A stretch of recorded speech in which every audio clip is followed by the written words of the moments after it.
وسلم سلاما تما على سيدنا محمد تنحل به العقد وتنفرج به الكرب تنحل به العقد وتنفرج به الكرب.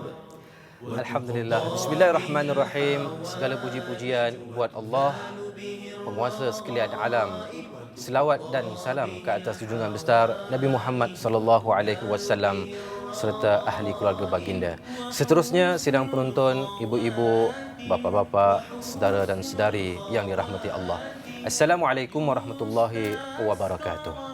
Terima kasih kerana sudi bersama dengan TV3 dan bersiaran mengikuti Al-Kuliah secara langsung dari Studio C Seri Pentas pagi petang ini 20 Rabiul Awal 1434 Hijrah. InsyaAllah pada hari ini pentas Al-Kuliah akan membicarakan tentang ilmu pengetahuan. Ke arah mana kita perlu mencari ilmu, kepentingan mencari ilmu dan peribadi orang yang berilmu. Untuk membahaskan topik perbincangan kita pada petang ini, kita lapangkan fikiran kita dan bukakan hati kita untuk bersama mengutip mutiara kata daripada jemputan pada petang ini yang berbahagia Al-Fadil Ustaz Roslan Muhammad. Assalamualaikum. Waalaikumsalam warahmatullahi wabarakatuh. Khawas Fasil. Baik, alhamdulillah Ustaz Roslan tidak perlu diperkenalkan lagi, memang telah biasa di pentas Al-Kuliah dan dakwahnya di Malaysia. Seorang pensyarah di Universiti Melaya, pengajian Islam. Terima kasih. Ya. Jadi Ustaz, bukan rumput sebarang rumput penghias tepi halaman, bukan jemput sebarang jemput memohon bicara ilmuwan. Amin. Jadi insya-Allah petang ini kita akan dapat mengutip bagaimana seorang ilmuwan ini bicarakan kepada kita apa itu kepentingan dan bagaimanakah akhlak seorang yang berilmu. Tapi Ustaz, sebelum itu kita ada ilmu matematik, kita ada ilmu sains, kita ada ilmu rumah tangga, psikologi dan kita ada ilmu sihir. Jadi yang pelbagai-bagai. Bagaimanakah sebenarnya dituntut ke atas setiap lelaki muslim dan perempuan muslimah untuk menuntut ilmu? Silakan Ustaz. Terima kasih. Assalamualaikum warahmatullahi wabarakatuh. Waalaikumsalam. Alhamdulillah wa bihi nasta'in, amma ba'd. Sahabat saya Ustaz Fasil Idris selaku MC kita dalam rancangan Al-Kuliah kegemaran ramai insya-Allah. Insya-Allah. Seterusnya tuan-tuan, sidang penonton, muslimin dan muslimat yang saya hormati sekalian. Alhamdulillah. Bicara kita petang ini saya kira bicara yang cukup bermanfaat, cukup penting kerana kita berbincang asas dalam sebuah kehidupan. Bila bercakap tentang ilmu Ustaz Fasil, kita bercakap tentang wahyu Allah Subhanahu wa taala. Kerana Allah SWT telah memulakan satu ayat yang penting yang telah membangun peradaban umat sejagat, merubah keadaan manusia dan membangun kembali manusia berasas kepada Iqra ayat 1 hingga 5. Ini asas penting. Di mana Allah berfirman Iqra bismi rabbikal ladzi khalaq hingga akhirnya. Allah berikan suatu peringatan kepada Nabi Muhammad, hendaklah kaum Muhammad bermula dengan ilmu. Saya kira apabila bercakap tentang ilmu, kita bercakap tentang seperadaban. Kerana mana mungkin manusia akan terbangun sikap, watak, peribadi, nilai hidupnya tanpa ilmu. Tak akan terbangun dia. Sebab itulah kejahilan satu bebanan kepada kita. Jadi tentang ilmu ini, saya kira menarik perhatian kalau kita tengok kepada apa dia ilmu dalam pandangan agama. Ilmu dalam pandangan agama ialah satu himpunan yang akan membawa kepada kesejahteraan, kedamaian, ketenangan. Maknanya ilmu dia akan bermaksud kepada adab, akhlak dan peribadi yang cemerlang. Tak mungkin ilmu itu dibawa kepada keburukan, melainkan orang itu silap guna ilmu. Baik. Satu. Yang keduanya ialah dalam masa yang sama, kita dapati dalam hadis-hadis Nabi sallallahu alaihi wasallam. Banyak sekali Nabi merakamkan kewajipan untuk ilmu. Contoh kita ambil daripada hadis yang disebutkan Anas bin Malik radhiyallahu anhu, Nabi bersabda, talabul ilmi faridatun ala kulli muslimin. Menuntut ilmu wajib bagi setiap orang Islam, muslimah ataupun muslim. Maknanya, kewajipan ini, kalau kita dalam konteks hukum agama, sesuatu yang mesti dicari, diraih dan dimiliki, kemudian diamalkan. Sebab itu Imam Al-Ghazali ketika bercakap tentang ilmu, dia kata apa? Dia kata ilmu hakikat pada semua segi kehidupan. Tanpa ilmu, manusia akan menempa kegagalan. dalam kehidupan. Dan akhirnya dia akan berada di jalan hidup yang salah. Jadi, Ustaz Fasil, saya cuba nak bawa satu renungan bersama petang ini bahawa ilmu adalah satu kemanisan dalam kehidupan kita sebenarnya. Bahkan kita tengok dalam hadis Nabi sendiri pun banyak lagi sebenarnya. Sehingga Nabi bersabda kepada kita, jangan kita jauh dengan ilmu. Dalam hadis At-Tabrani, Nabi kata, "Idza marartum biryadil jannati farta'u." Kalau kamu melintasi taman syurga, masuklah ke dalamnya. Berhenti. Taman syurga. Bayangkan sahabat, Riyad al-Jannah, taman syurga. Sahabat tanya, "Ma riyadul jannati ya Rasul?" Apa taman syurga tu? Nabi jawab, "Majalisul ilmi." Majlis ilmu. Subhanallah. Takkan bernilai itu. Kalau Nabi kata taman syurga, itulah majlis ilmu, bernilai itu. Maknanya, dalam hidup kita, ilmu adalah sendi kepada segi kekuatan.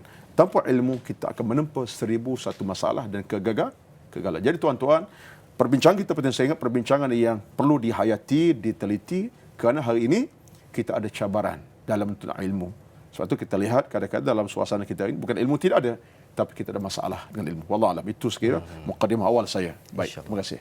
Terima kasih Ustaz. Tadi jelas sekali di situ bahawa ilmu yang kita ada, ilmu yang kita pelajari, ilmu yang kita dalami itu matlamat akhirnya akan bawa kita kepada Allah Subhanahu Wa Taala dengan semangat wahyu yang pertama itu. Kemudian kalau ilmu itu dikaitkan juga dengan satu taman syurga, ya, maknanya ia bukan mudah untuk diperolehi. Dan kalau begitu, adakah ilmu ini dia akan majlis-majlis ilmu datang ke rumah atau kita ni keluar rumah mencari ilmu? Dia kalau majlis yang datang ke rumah tu majlis tahlil arwah. Macam mana tu Ustaz? Menunggu matilah. Okey. Baik, soalan yang cukup menarik tuan-tuan sekalian, ya. Saya bila Ustaz Fasil mula bertanya tentang konteks ilmu gitu, pertama sekali saya nak sebut kepada tuan-tuan sidang penonton dirahmati Allah sekalian, harga nilai orang yang berilmu amat tinggi di hadapan Allah SWT. Bayangkan dalam satu ayat Al-Quranul Karim surah Al-Mujadalah ayat ke-11. Allah kata apa? Yarfa'illahu alladhina amanu minkum walladhina utul ilma darajat. Allah mengangkat martabat kedudukan orang-orang berilmu dan beramal, beriman. Tinggal lagi sekarang ni, kalau kita sebut tentang ketinggian ilmu, semua orang nak. Persoalan timbul tadi ialah kita cari ke ataupun ilmu akan datang. Kita ni tuan-tuan, sesuatu kita nak kena cari. Kita lapar, kena cari makan. Tak boleh lapar termenung. Kenapa termenung? Tunggu makanan datang, masuk terus. Sorry lah, ya, kiamat 6 kali pun tak akan berlaku. Arti kita dalam hidup ini, kalau kita nak menjana sebuah kehidupan, ada nilai kecemerlangan, nilai kejayaan, nilai keselamatan, nilai keamanan. Tak kira kita peribadi ke, untuk rumah tangga ke, bahkan untuk masyarakat. Kita kena belajar. Kita kena cari. Sebab ilmu ini dicari. Saya tertarik dengan kata Ali bin Abi Talib radhiyallahu anhu. Kata-kata yang cukup bijak bistari. Ali kata apa? Innal ilmu itu dikata hafizun wal mala mahfuzun. Maknanya ilmu itu bila kamu berada dengan dia akan jaga kamu. Tapi kalau harta, kita jaga dia. Harta kena jaga. Ustaz Fasil, kita beli baru kenderaan, beli petang tadi kan, beli semalam.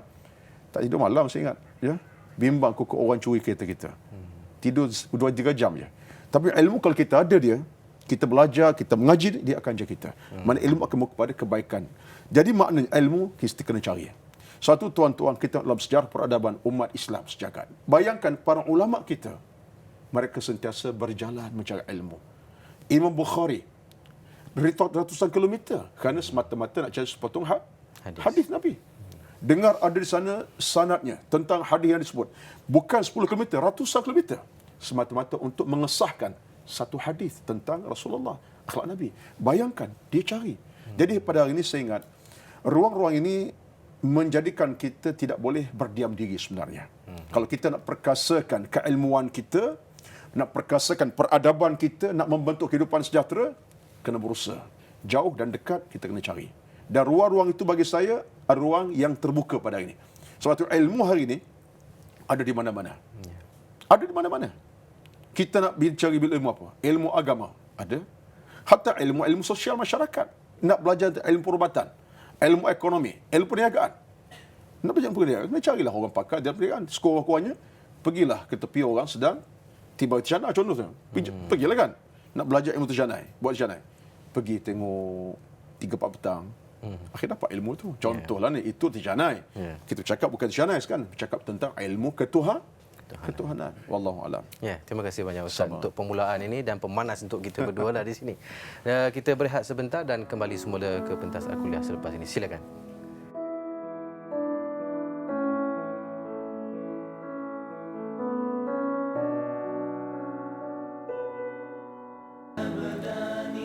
Alhamdulillah, kembali bersiaran dalam Al-Kuliah secara langsung bagi saudara-saudari, tuan-tuan dan puan-puan yang baru mengikuti Al-Kuliah. Kita bersama dengan Al-Fadil yang berbahagia, Ustaz Roslan Muhammad daripada Akademi Pengajian Islam Universiti Melaya dan bercadangkan topik tentang ilmu. Jadi Ustaz, ramai orang menggali perigi. Ambil buluh lalu diikat. Ilmu dicari takkan rugi. Buat bekalan dunia dan akhirat. Jadi di sini mungkin Ustaz boleh jelaskan lagi bagaimana Allah Subhanahu Wa Taala sendiri menekankan tentang ilmu kepada makhluknya. Okey, tuan-tuan, puan-puan, sidang penonton yang dirahmati Allah sekalian, ya. Kalau kita selak dalam lembaran Al-Quranul Karim Fasil, ya, yang ada 6,236 ayat Al-Quran itu, kita akan ketemui ilmu diulang sebut oleh Allah dalam pelbagai bentuk sebanyak 750 kali. 750 kali Allah sebut pelbagai gaya. Ya'lamun, ilman, macam-macam. Tapi dalam maksud ilmu. Dan ini sesuatu yang munasabah. Suatulah seorang alim, ulama kita terkenal, Yusuf Qaradawi, ketika bercakap tentang soal ilmu, dia kata apa? Kemunasabahan itu kerana ayat pertama turun ialah Iqra bismi rabbikal ladzi khalaq. Saya rasa saya perlu perincikan sedikit tentang isu ini sebab kalimat Iqra ini sesuatu yang bersifat kajian. Istiqra. Maknanya ilmu dia bukan satu isu yang bersabit dengan hanya baca, dengar, tidak. Tetapi kita mengkaji, menghayati. Suatu orang berilmu, dia akan bukan sekadar mendengar. Arti kalau kita hari ini, kalau pergi satu dengar ceramah, kita dengar saja, dia tak ke mana Ustaz Wasil. Dengar orang kita katalah, telinga kanan, akhir luar telinga kiri. Betul lah tu. Tapi kalau kita dengar, kita mengamati, perhati, kita kaji, kita akan menginsafi. Contoh saya bawa. Kita dalam majlis ilmu, kita berbicara tentang persoalan neraka katakan. Neraka menakutkan, azab Allah kerana orang bagian. Jadi pendengar ini, dia dengar satu, tapi dia mula mengkaji. Aku ni silap banyak dalam hidup ni. Dosa aku buat.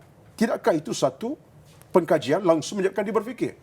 Lama kelamaan, dia tidak akan buat lagi dosa, dia kembali kepada hidup yang baik.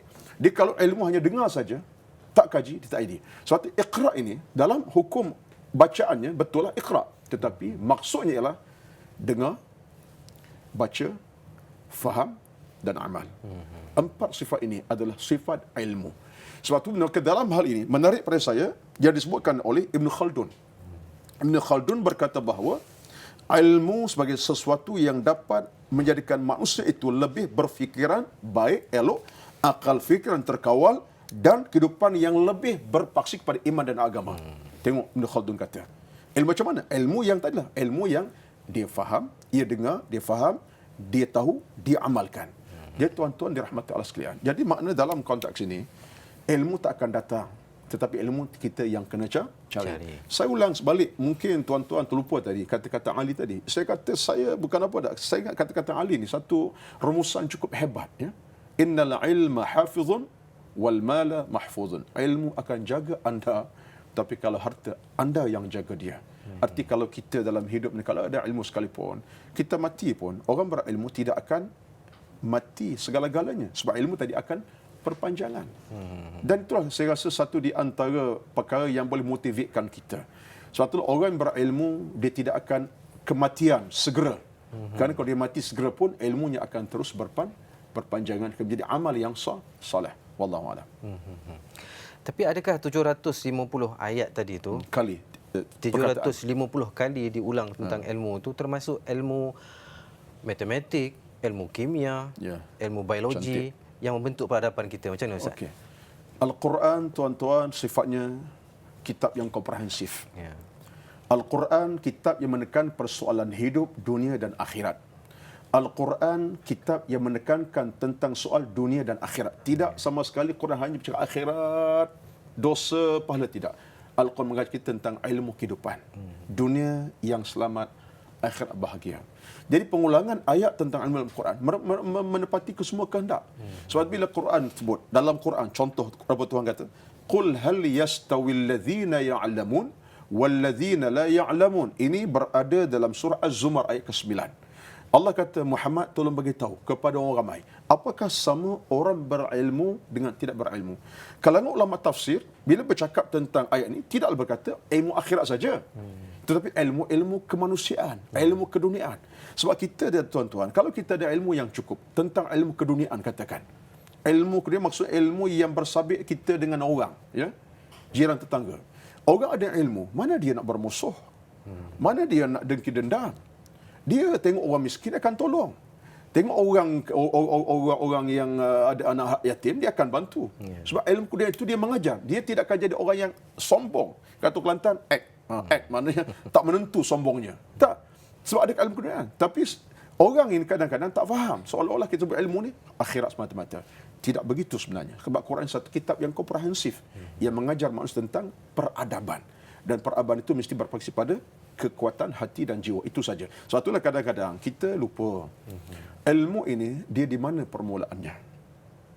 Ilmu permulaan dalam hati yang suci lagi bersih. Sebab itu dalam konteks hukum agama Islam kita, kalau orang manusia itu cari ilmu berilmu dengan hati yang jiwanya tenang, hatta dia orang kafir sekalipun. Orang kafir sekalipun dia jadi manusia baik. Cuma tinggal dia tak beriman lah. Apalagi kita orang Islam. Orang Islam lagilah baik. Kenapa? Dia ada konteks dosa dan pahala. Jadi 700 kali pengulangan tadi bukan hanya dalam konteks urusan ilmu akhirat semata-mata, tapi ilmu-ilmu yang menyeluruh dalam kehidupan beragama kita.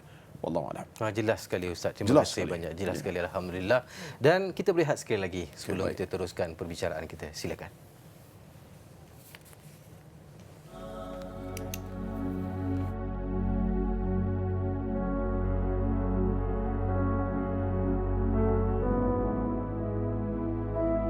Alhamdulillah, kembali dalam Al-Kuliah bersama Fadil Ustaz Ruslan Muhammad dalam bicarakan tentang topik ilmu. Baiklah Ustaz, kita dah dengar bagaimana tadi Ustaz sebut apabila kita belajar ataupun kita mencari ilmu ni, kita kena dengar, faham dan amalkan. Dan saya tertarik dengan pantun orang lama ni, kemumu di tengah pekan, dihembus angin jatuh ke bawah.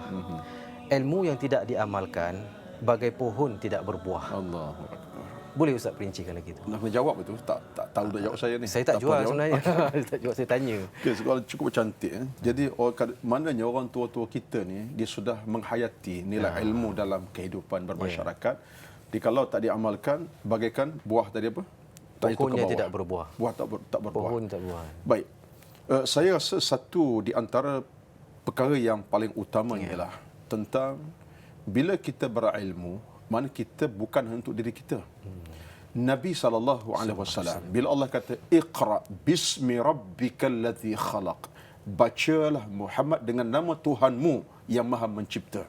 Mana Nabi Muhammad bila turun perintah itu, Nabi mencari sesuatu. Maknanya nilai akidah Nabi faham, nilai akhlak Nabi tahu, nilai adab Nabi faham. Semua itu Nabi sampaikan. Tidakkah Nabi Muhammad kita menyampaikan tentang hukum hakam akidah, mengenalkan manusia tentang siapa Tuhan kamu, ke mana kamu akhirnya, tentang dosa pahala, tentang syariat hukum hakam. Itu Muhammad daripada mana? Daripada ilmu. Jadi maknanya, kalau Nabi Muhammad berilmu, menyampaikan ilmu bukan setakat untuk sahabat baginda hingga hampir, tapi kepada seluruh manusia sampai kiamat. Apa Nabi bawa tuan-tuan bukan untuk 2-3 segelintir manusia, tapi untuk sampai kiamat. Maknanya adanya ilmu, adanya amalan. Jadi hari ini kalau kita ilmu cari tetapi tak nak beramal, susah. Ilmu cari tapi tak nak buat apa yang kita belajar, susah. Jadi sinonimnya ilmu dengan amal macam adik-beradik kembar. Kembar bukan kembar siam pula tu. Melekat ya. Jadi kalau ilmu kita belajar tak beramal, betul lah kata tadi, macam pokok yang tak berbuah. Pokok nampak rendang tapi buah tak ada. Kena potong je. Tak pasal saya ingat tak pasal tak patut nak simpan dah. Kita nak pokok ini menghasilkan buah ya. Baik. Satu, yang keduanya ialah memang pun dalam tuntutan ilmu ini, saya minta maaf lah, saya kebetulan cuba membaca pandangan-pandangan yang disebutkan oleh Al-Imam Al-Ghazali, Ibn Khaldun, disebutkan juga oleh As-Suyuti macam-macam. Tapi Imam Ghazali kata apa? Ini satu kenyataan beliau sebut. Kata Imam Al-Ghazali, setiap ilmu yang diperolehi adalah amanah. Dikaitkan ilmu sebagai amanah. Amanah apa? Amanah untuk orang lain yang berbantuan kita. Karena seorang yang alim, di belakangnya ada orang yang jahil. Bila ada orang jahil, mana orang alim patut memberi, menyatakan. Soal orang terima tak terima itu soal kedua. Tapi kita yang faham kena bagi tahu. Sebab tu dalam satu perkataan yang mungkin saya boleh sebut di sini ialah bila Nabi sebut dalam satu hadis daripada muttafaq alaih, fa wallahi la an yahdiyakallahu bika rajulan wahidan khairul laka min humur an-na'imi.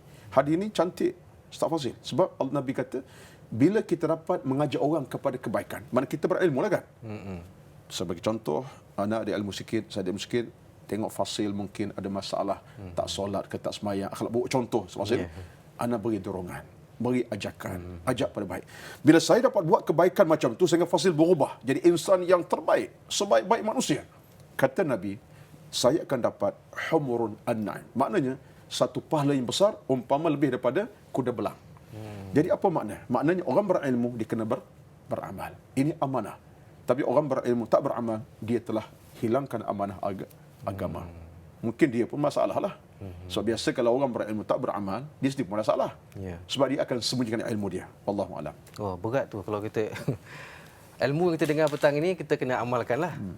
Jadi kalau tak amalkan bermakna kita tidak amanah. Kalau begitulah konsepnya, bermakna orang yang berilmu dia akan membahagiakan keluarganya. Dan daripada keluarga itu akan terbentuklah sebuah masyarakat, bangsa, seterusnya negara yang ideal.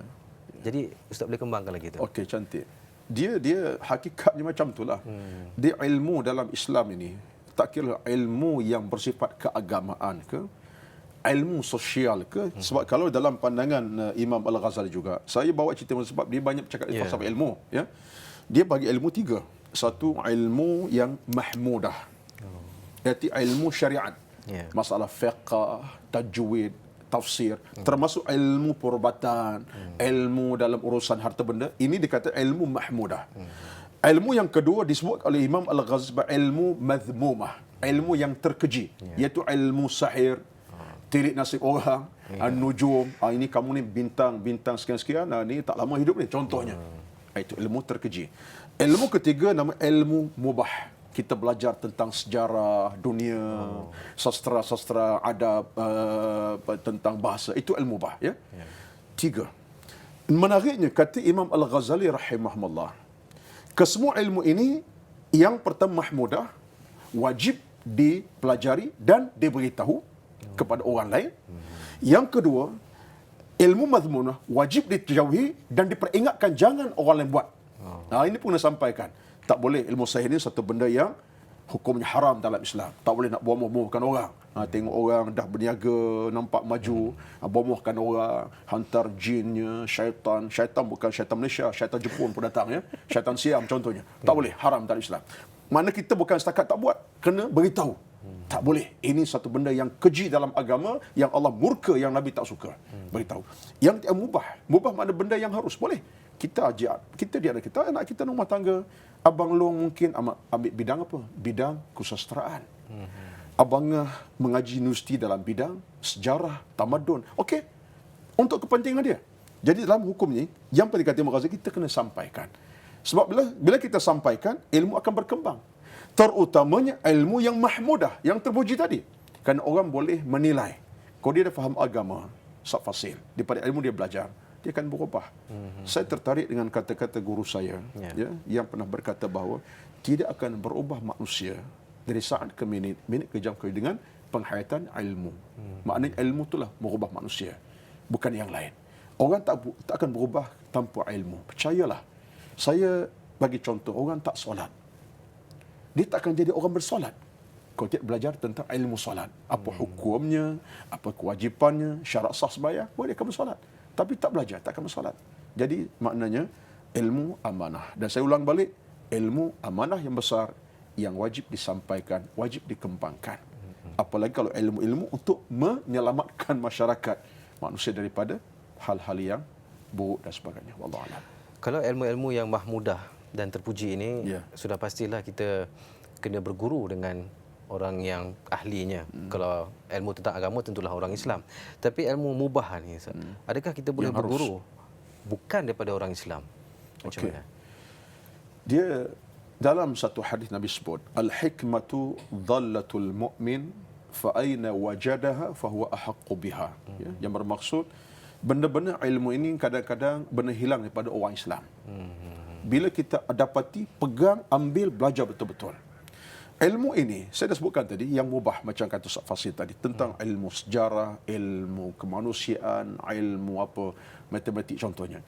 Itu ada di sebalik itu benda-benda yang penting kepada kita. Sebab dalam kita nak melari sebuah kehidupan, dalam dunia yang penuh dengan cabaran sekarang ni, kita sudah pakar-pakar, ya. Pakar dalam bidang sejarah, pakar dalam bidang sekian. Jadi, bagi saya, dalam situasi hari ini, orang Islam kena maju nak ke depan, dan memanglah kita sudah pada tahap itu sebenarnya. Mesti kita menguasai ilmu mubah ini. Persoalan, nak belajar pada orang bukan Islam, boleh ke tak boleh? Mengapa tidak? Kalau dia tidak membawa kepada kemudaratan kepada kita. Dia menyampaikan teori, message teori yang betul. Kita ambil. Bahkan sepatutnya kita lebih berhak untuk mengambil ilmu untuk mengislamkan dia. Jadi dalam hal ini tidak masalah. Sebab Nabi sendiri pun, kalau kita tengok dalam fakta sejarah, ada ketika Nabi menggunakan orang kafir untuk tunjuk jalan. Dalam peristiwa Nabi hijrah ke Yathrib. Tuan-tuan jangan lupa, Abdullah Uraiqid, guru Nabi lah tu. Guru apa? Guru yang tunjuk jalan keluar daripada gua untuk sampai ke Madinah, jalan paling singkat. Ini laluan Muhammad yang kamu kelawai. Guru lah tu. Guru, bukan guru agama, guru tunjuk jalan. Dalil at-tariq. Tak salah. Nabi guna orang musyrik untuk tunjuk jalan sampai ke Madinah. Maknanya dibolehkan selagi mana dia tidak mencacatkan agama dan merosakkan perjuangan agama, okey, tak masalah. Sebab tu hari ini kalau anak kita belajar hatta di UK sekalipun, di US sekalipun, dengan orang orientalis, kita perlu kata ini sesuatu yang haram. Saya ingat zaman dulu betul lah payah. Tapi dalam kerangka-kerangka tersebut, apalagi kalau mereka ini ada kepakaran. Kita tak nafikan hari ini, ramai orang-orang barat yang lebih pakar dalam bidang-bidang tertentu. Sepajarnya kita orang Islam ambil kesempatan. Sebab Nabi sebut, al-hikmatu dhallatul mu'min. Ilmu ini benda hilang daripada kita. Bila dapat, ambil dia. Itu hak kita. Wallahu a'lam. Terima kasih Ustaz, jelas sekali. Sama-sama. Alhamdulillah. Kita akan berehat seketika dan kita akan bersambung lagi untuk memantapkan lagi bicara kita pada petang ini. Silakan. Tibbil qulubi wa dawaiha wa afiyatil abdani wa sabi. Alhamdulillah, kembali bersama dalam Al-Kuliah secara langsung dari Seri Pentas Studio C. Baiklah Ustaz, sebenarnya kita dah sampai ke gelanggang yang terakhir ni. Okey. Saya pernah muda, pernah remaja dan sekarang menuju ke Masa arah muda, tua. masa muda. Okey. Jadi Ustaz pun pernah melalui peringkat tu. Ya, ya, betul. Bila kita sebut tentang remaja ni, kebanyakan orang sebut tentang masalah lah Ustaz. Tapi sebenarnya mereka dalam pergolakan sendirilah. Bagaimana kita nak tarik golongan ini supaya meminati, mempelajari, mendalami ilmu agama? Silakan Ustaz. Okey. Pertama-tamanya Ustaz Fasil, ya. Kita dalam fakta sejarah, kita sudah ada sebenarnya tokoh muda-muda yang cukup memahami tentang agama dan ilmu, bahkan mengamalkan ilmu. Tetapi lembaran sejarah kadang-kadang terpadam sekejap daripada kehidupan kita. Ya. Semak saja dalam fakta sejarah hidup Rasulullah. Siapa tak kenal Ali bin Abi Talib radhiyallahu anhu, Ya. menguasai ilmu pada kecil lagi sampai ke usia akhirnya, bahkan meninggal dengan ilmu pun. Sa'd bin Waqqasnya, Mu'adz bin Jabalnya, dan ramai lagi orang-orang muda-muda, Zubair al-Awwamnya. Dan ini satu di antara perkara bagi saya perlu di-highlightkan semula. Dalam konteks agak rasmi, terutama dalam kurikulum pengajaran, dalam kurikulum masjid sebagainya. Satu. Yang keduanya, saya tidak nafikan, usaha banyak peringkat dibuat, banyak pihak buat, masjid dan surau mengadakan program. Tapi saya ingat ada 2-3 benda yang kita abaikan mungkin. Pertama yang saya ingat mungkin isu dalam rumah kediaman kita sendiri. Ya. Sebab apapun keadaannya, mak bapa adalah merupakan manusia yang paling dulu beramanah untuk didik anak-anak dengan ilmu-ilmu keagamaan. Kalau tidak, dia akan cetuskan masalah yang besar lagi. Ya. Bila anak tidak ada kekuatan. Sebab itulah, sekira Nadi jantung dengan ilmu ni, wahai ibu bapa semua, yang saya juga bertitle seorang ayah kepada anak-anak. Ustaz Fasih ada anak juga, kita semua ada anak. Saya ingat satu benda yang kita tolong pegang. Kongsilah hadis Nabi, pegang betul-betul, amati betul-betul, letak dalam jantung hati, jangan di bibir saja. Hadis daripada Abu Hurairah radhiyallahu anhu, Nabi bersabda, "Idza mata ibnu Adam inqata'a 'amaluhu illa min thalathin." Ramai orang tahu ni, bila mati manusia terputus semua perkara kecuali 3 tak putus. Arti hadis ini untuk saya, untuk Ustaz Fasil, untuk semua ibu bapa kita, untuk semua masyarakat kita yang ada keluarga, ada anak. Kata Nabi, 3 yang tak putus. Pertama di antaranya ialah sadaqatin jariyatin, amal jariah, sedekah dan sebagainya, kebajikan. Yang keduanya ialah waladin salihin yad'ulah. Yang ketiga, ilmin yuntaf, ilmu yang dipelajari. Tengok, saya nak kaitkan dua sebab dua-dua ini penting. Dua, Nabi kata apa? Anak yang soleh yang mendoakan kita. Anak yang soleh tak terbangun kesolehan melainkan dengan ilmu. Anak yang soleh tak terbangun soleh kecuali dengan ilmu. Kalau dia ada ilmu, insya-Allah lah dia tahu nak baca Quran, Fatihah sepatah dua, dia tahu nak buat kebajikan. Sebab apa? Ayah meninggal. Tapi kalau ilmu tak ada, ayah sakit lagi, dia kata, patut orang tua mati lama dah, dia kata. Tak ada ilmu tadi. Ayah dah tenat, dia kata, patut mati lama dah. Bukan sekarang, patut tahun lepas lagi. Tapi kalau ilmu ada, tak begitu. Dia berusaha untuk pulih hak dia. Yang kedua kata Nabi, ilmin yuntafa', ilmu dimanfaatkan. Untuk siapa? Untuk anak-anak. Jadi tuan-tuan, proses ini bagi saya proses berterusan. Sebab itulah ilmu dan belajar ilmu ada satu proses pembelajaran yang tak pernah kenal siapa pun kita, daripada awal usia sampai ke akhir usia kita. Jadi yang kedua, yang ketiganya bagi saya yang paling penting adalah masyarakat kena bersatu hati, bersatu padu. Sebab hari ini kalau kita nak ciptakan sebuah kehidupan dalam rumah tangga masyarakat secara berilmu, dia tak boleh hanya melibatkan seorang bapa, dua bapa. Dia kena melibatkan semua kampung, semua orang. Bagaimana caranya? Saya ingat ini perlu di-highlightkan lagi dalam program-program yang lain, bukan medan kita petang ini, bahkan perlu diwacanakan lagi. Peringkat masjid saya ingat kena wacanakan dia. Bagaimana kita nak hidupkan suasana ilmu di kalangan anak muda kita ni, melibatkan semua ibu bapa. Kalau ada 100 orang, 100 orang. Wacanakan dia dengan program-program sukan, program-program pembacaan, program reading, program pemikiran. Banyak tuan-tuan. Kalau nak segi budaya, kalau tak nak memang satu dalih pun cukup tuan-tuan. Wallahu a'lam. Terima kasih Ustaz. Tapi persoalannya, ada ketika dan realiti jugalah yang berlaku di antara sekeliling kita ni. Orang yang dianggap berilmu tetapi tidak mendekati masyarakat. Jadi kita tarik dengan satu pantun ni. Air melurut ke tepian mandi. Masya-Allah. Kembang berseri bunga senduduk. Elok diturut resmi padi, semakin berisi semakin tunduk. Allahu akbar. Jadi yang isunya bila berilmu dia mendabik dada, mengingatkan orang. Adakah ini sebahagian daripada dugaan orang berilmu? Saya rasa beginilah ya. Bila kita berada di pentas ilmu yang betul, ya, ada nilai keikhlasan dalam kita belajar, ada nilai kesungguhan kita mencari ilmu. Kita berilmu dalam keadaan kita tak tinggal kewajipan-kewajipan agama. Maknanya kita belajar ilmu tetapi kewajipan agama kita buat, semua hukum kita buat. Orang-orang macam ini, dia akan jadi insan yang lebih hebat dari aspek itu. Maknanya, dia tidak belajar untuk dia. Dia akan menjadi manusia dengan sebab dia ada ilmu, dia makin tawadhu'. Tetapi tidak bermaksud dia meninggal sekali. Tidak. Dia makin tawadhu', dia sudut, dia tak menampak dia ni orang yang hebat, tapi dia menjadi pemimpin orang lain. Jadi bagi saya lah, saya pun kadang-kadang bercakap dalam kerangka nak jadi macam itulah, supaya sekadar ilmu yang Tuhan beri, saya bertawadhu', tidak rasa angkuh sombong, saya lah segala sebab apa, keluar televisyen, hebat. Sorry lah ya, tidak begitu. Tapi sekurang-kurang saya berkata bahawa sedikit ilmu tadi saya berkongsi dengan orang lain. Jadi sekurang-kurangnya tuan-tuan pun sama, saya pun sama, Ustaz Fasil sama, kita ada ilmu, kita anggap ini amanah Allah kepada kita. Kerana bila kita tunaikan amanah ini, Allah akan beri by cash pulangan kepada kita. Sebab ilmu ini kita boleh kembang biak dengan pahala. Kalau kita kembang biak dengan pahala, berpahalalah kita. Tapi kalau kita rasa kita sombong, orang takabur tidak akan mencium bau syurga Allah Subhanahu wa taala.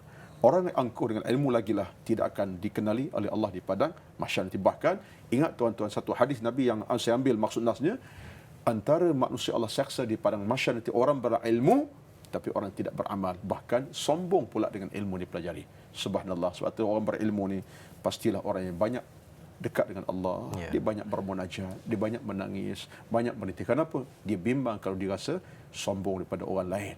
Sepatutnya tak begitu. Jadi kita harap kita doakan. Ya benda macam ni saya ingat peringatanlah soalan tadi, soalan yang bagi saya soalan two in one lah, dua dalam satu. Soalan untuk ingatkan saya, ingatkan kita masyarakat tamu, guru-guru kita. Tetapi bagi saya Ustaz pasti sikit, orang ramai pun hormatlah para alim ulama, itu saja. Beri penghormatan, dekati mereka. Anggaplah adanya ulama kalangan kita satu nikmat. Kenapa? Mereka pewaris kepada Nabi. Nabi tak tinggalkan harta benda. Yang Nabi tinggalkan ialah para alim ulama. Innamal ulama warathatul anbiya. Ulama itu adalah waris para nabi-nabi. Sebab kita bersyukurlah. Ada seorang tu imam di kawasan kita, dalam dada ada 20 juz Quran. Bersyukur, alhamdulillah. Sebab itulah ada orang alim, kita seronok gembira. Tak ada orang alim, kita akan rasa kecewa. Hari ini saya boleh sebut pada Ustaz Fasih dan tuan-tuan semua, kalau mati orang berilmu, nak ganti besok bukan senang. Ganti orang nak mati orang alim, nak ganti lusa bukan senang. Kadang-kadang tunggu masa. Tapi nak ganti orang yang tidak ilmu, besok pun jumpa. Wallahu alam kan. Ya, begitulah. Mungkin dalam sebelum kita berpisah ni daripada penonton kita, mungkin Ustaz boleh simpulkan dalam sedikit masa ni agar ilmu yang kita dapat ni tidak terbiar begitu saja. Silakan Ustaz. Terima kasih Ustaz Fasil ya. Saya cuba simpulkan berasas kepada panduan yang disebutkan oleh Ibn Khaldun. Yang beliau berkata bahawa ilmu dalam agama ialah satu himpunan pengetahuan yang terhasil daripada akhlak yang baik dan ilmu yang dimanfaatkan. Maknanya, Ibn Khaldun sebut kepada kita, itulah ilmu yang sebenarnya. Ilmu kita belajar menghasilkan manusia yang beradab. Gurunya beradab, anak muridnya beradab. Ayah ada ilmu beradab, anak-anak dalam rumah pun beradab.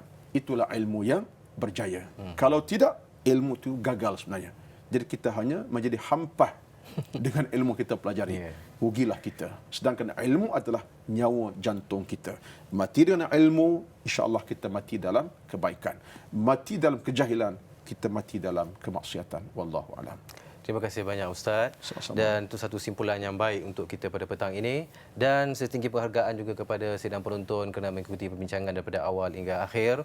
Sekali lagi, setinggi-tinggi penghargaan juga kepada yang berbahagia Fadil Ustaz Roslan kerana sudi menaburkan ilmunya pada petang ini. Untuk itu, semoga kita berjumpa lagi di lain siaran. Wabillahi taufiq wal hidayah. Assalamualaikum warahmatullahi wabarakatuh. Allahumma salli afdalas salati ala as'adil makhluqati ka sayyidina Muhammad wa